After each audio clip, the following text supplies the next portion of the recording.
His costume was a peculiar mixture of the professional and of the agricultural, having a black top hat, a long frock coat, and a pair of high gaiters, with a hunting crop swinging in his hand.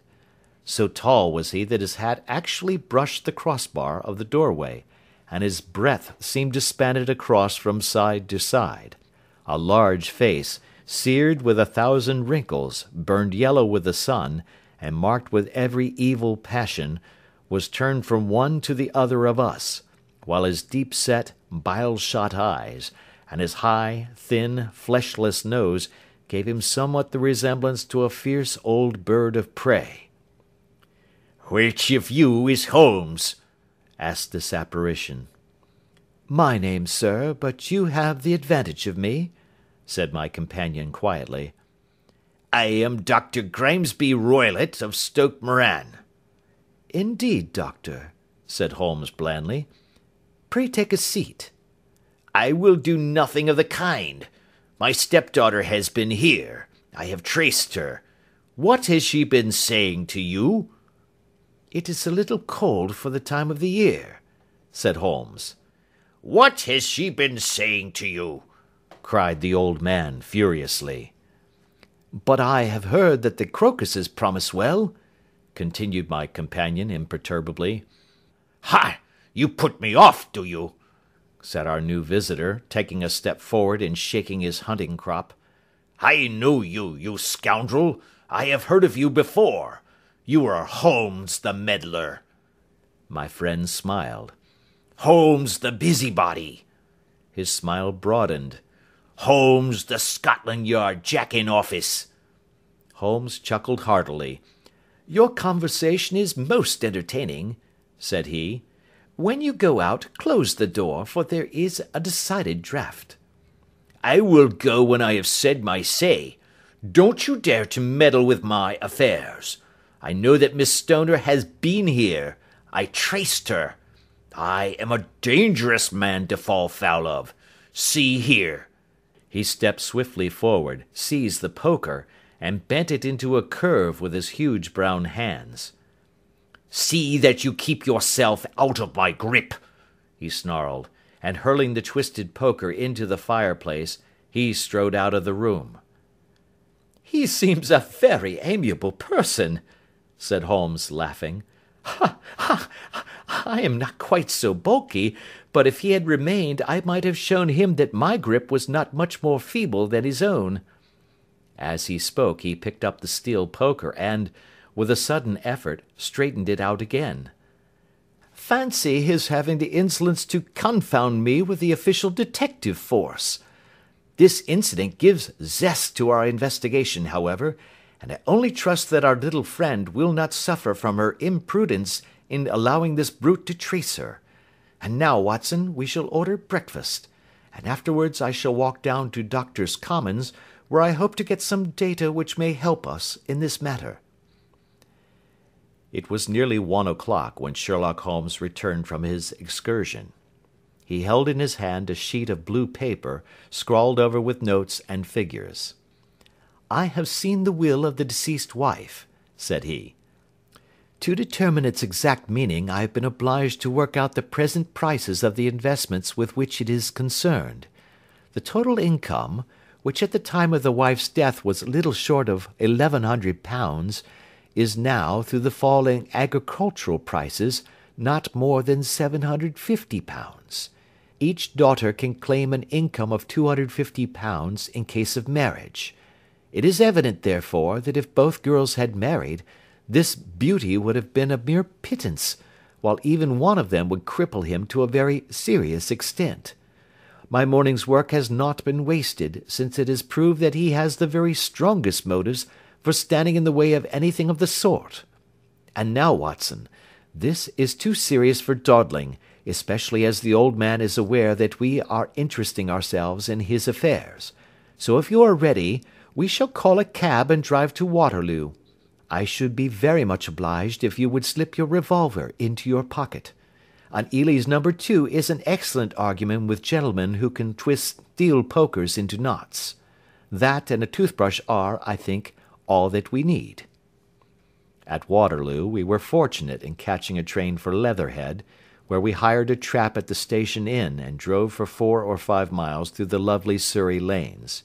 It was a perfect day, with a bright sun and a few fleecy clouds in the heavens.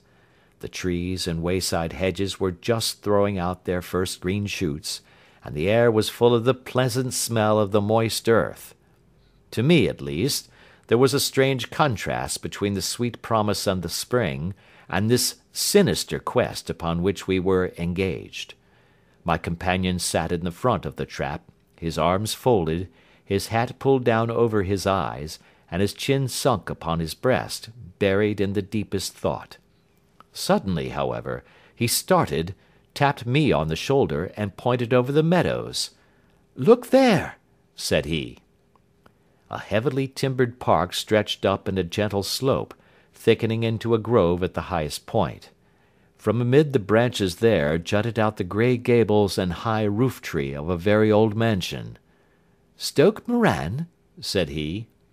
"Yes, sir, that be the house of Dr. Grimesby Roylott," remarked the driver. "There is some building going on there," said Holmes. "That is where we are going." "There's the village," said the driver, pointing to a cluster of roofs some distance to the left. "But if you want to get to the house, you'll find it shorter to get over this stile and so by the footpath over the fields. There it is, where the lady is walking."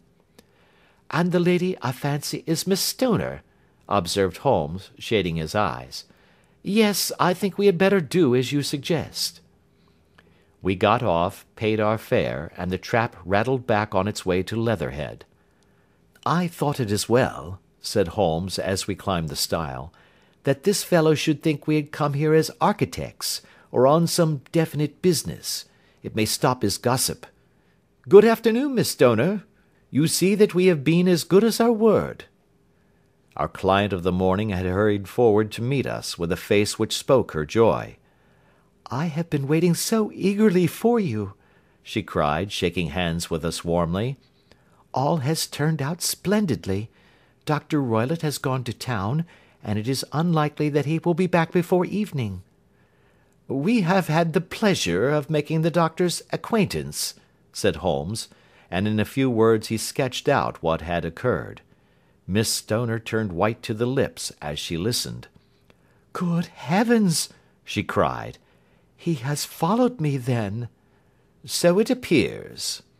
"He is so cunning that I never know when I am safe from him. What will he say when he returns?" "He must guard himself, for he may find that there is someone more cunning than himself upon his track. You must lock yourself up from him to-night. If he is violent, we shall take you away to your aunt's at Harrow. Now, we must make the best use of our time, so kindly take us at once to the rooms which we are to examine." The building was of grey, lichen-blotched stone, with a high central portion and 2 curving wings like the claws of a crab, thrown out on each side. In one of these wings the windows were broken and blocked with wooden boards, while the roof was partly caved in, a picture of ruin. The central portion was in little better repair, but the right-hand block was comparatively modern, and the blinds in the windows, with the blue smoke curling up from the chimneys, showed that this was where the family resided.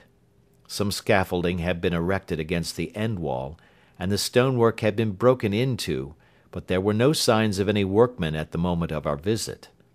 Holmes walked slowly up and down the ill-trimmed lawn, and examined with deep attention the outsides of the windows.